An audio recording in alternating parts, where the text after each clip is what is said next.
Hey, welcome back to the Jennifer Quapis podcast and Happy New Year, everyone. I have to say, I'm impressed with the amount of people that I've talked to who don't stay up till midnight to celebrate because I have to be honest, it's never once been me. And I don't ever foresee myself not taking advantage of a reason to get together with friends, have some cocktails, and count backwards from 10 and scream Happy New Year at midnight. But I get it. It's late and people are tired.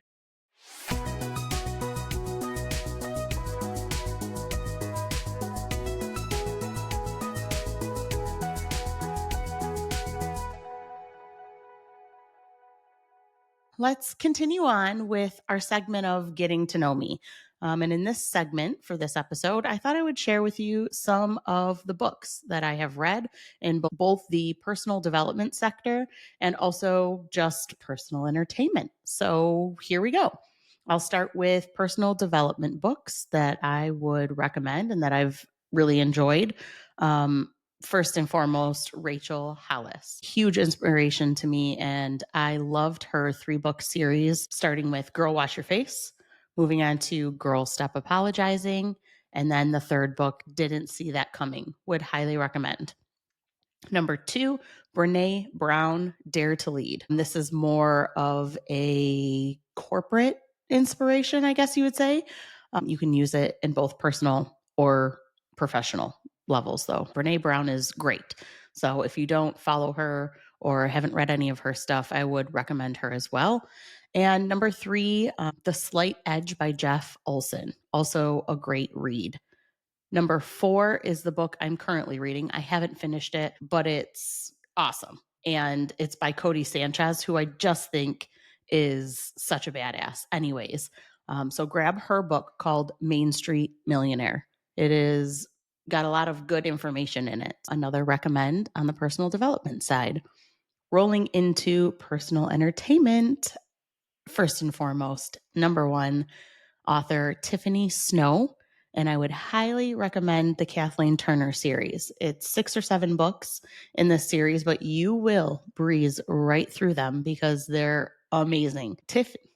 Tiffany brilliantly combines love, smut, murder, and psychological thriller all into one book. She's absolutely fantastic. So check those out. There is a 2-book series by T.L. Swan called The Takeover, and the second one is The Stopover.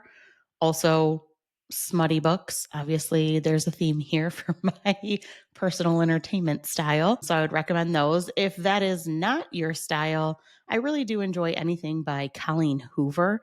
Most popular would be It Ends With Us, which they just recently made into a movie starring Blake Lively. And there is a second book in that series called It Starts With Us, is the second book. But Colleen Hoover has so many good books. Verity is another really good one. That one just dabbles in smut, but doesn't go as in depth as some of the other authors that I mentioned. So that's that. Getting to know me. Check out those books. So moving into our topic for today, for this episode, is going with the New Year's topic, and I have to talk about it. And you either love it or you hate it. It's New Year's resolutions.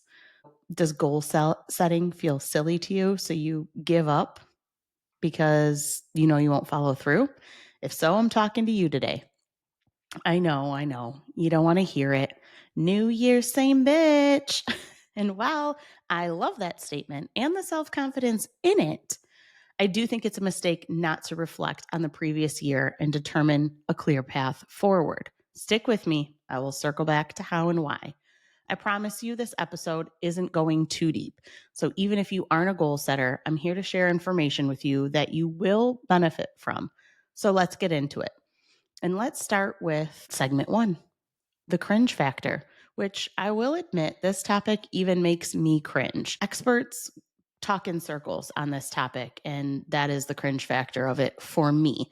It's confusing and can be unclear, and frankly, I shut down. I shut down in fear that I pick the wrong path to follow and I will have done nothing but waste my time. I'm not sure if you recognize that in yourself or not, but likely you shut down and shut it out as well because there's just an abundance of information, especially when it comes to New Year's resolutions and goal setting. They're asking you to define a clear path forward when, frankly, the path is anything but clear.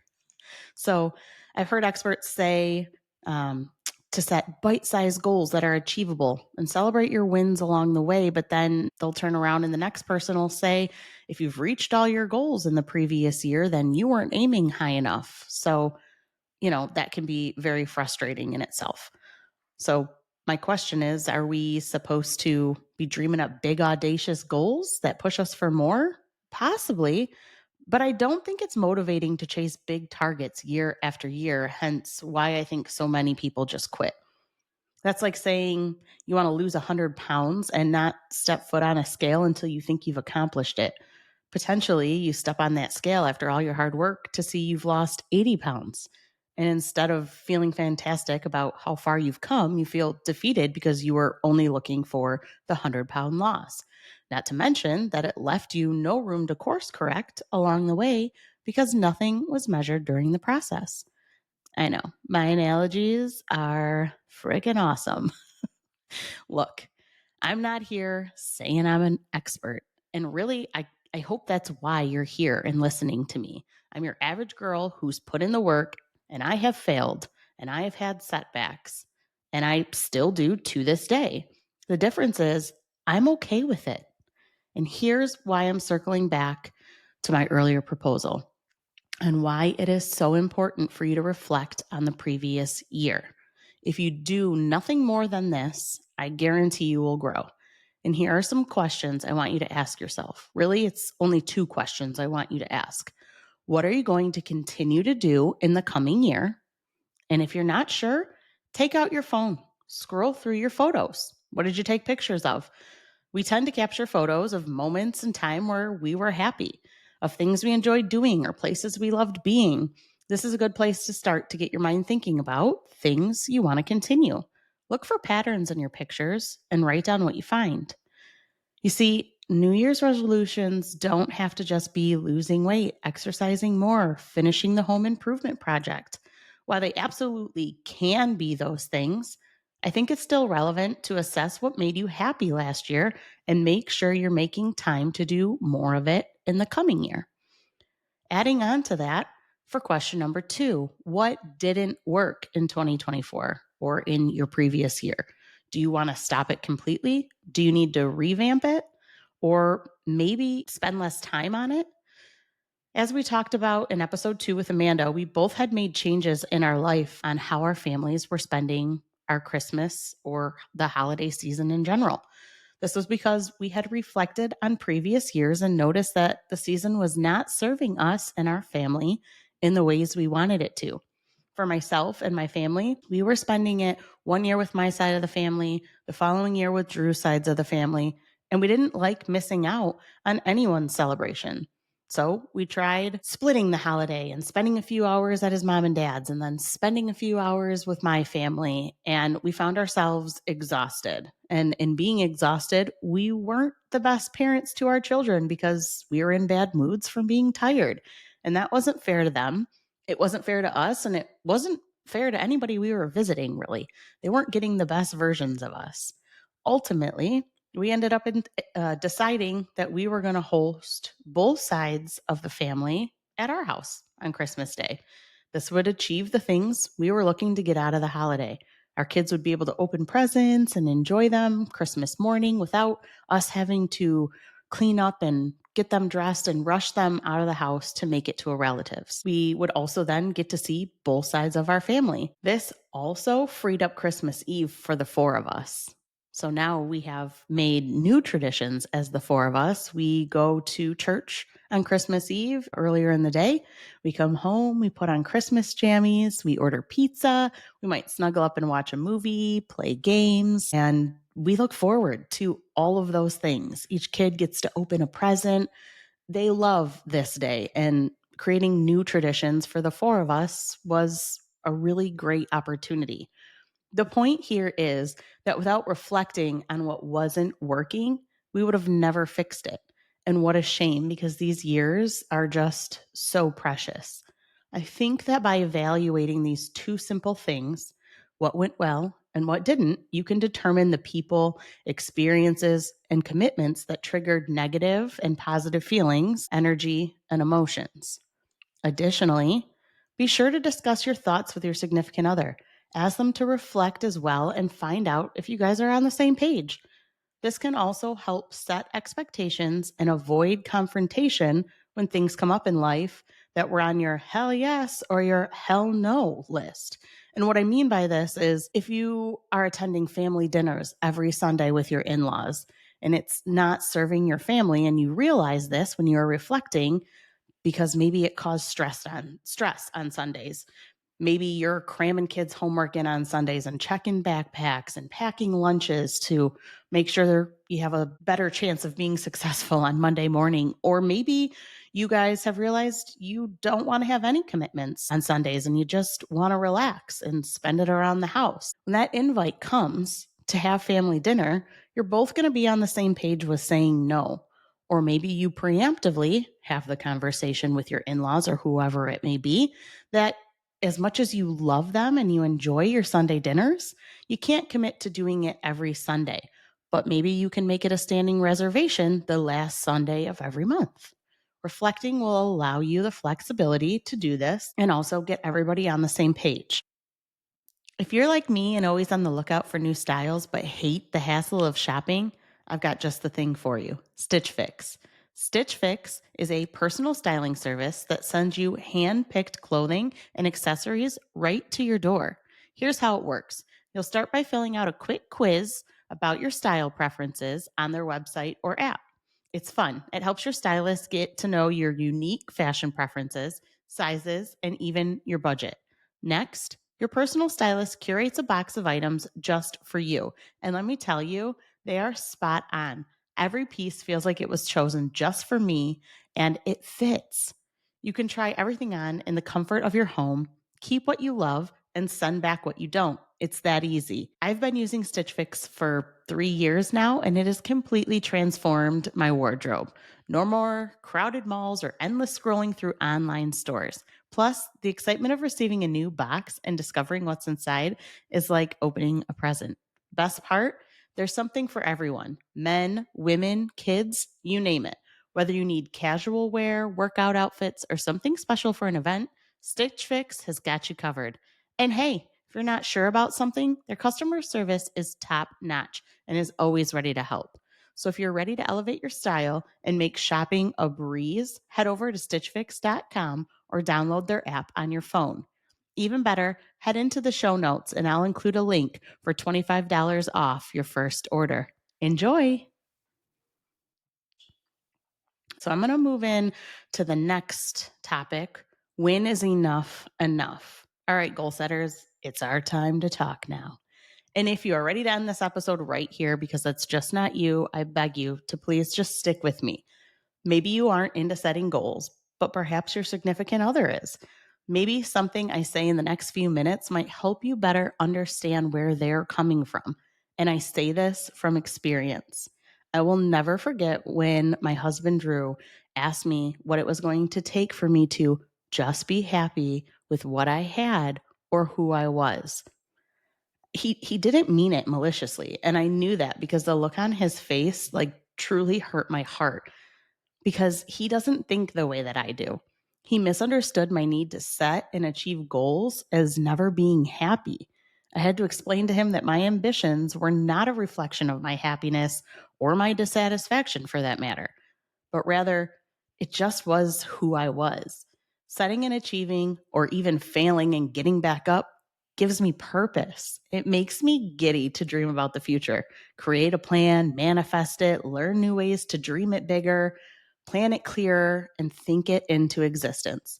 And maybe this is where I bring you onto the goal setter side, because let me tell you, there is nothing more freeing than accomplishing what you set your mind to. I do it for me, I do it for my family, and now I do it for you. I hope that you will get to celebrate in my success with me in this community.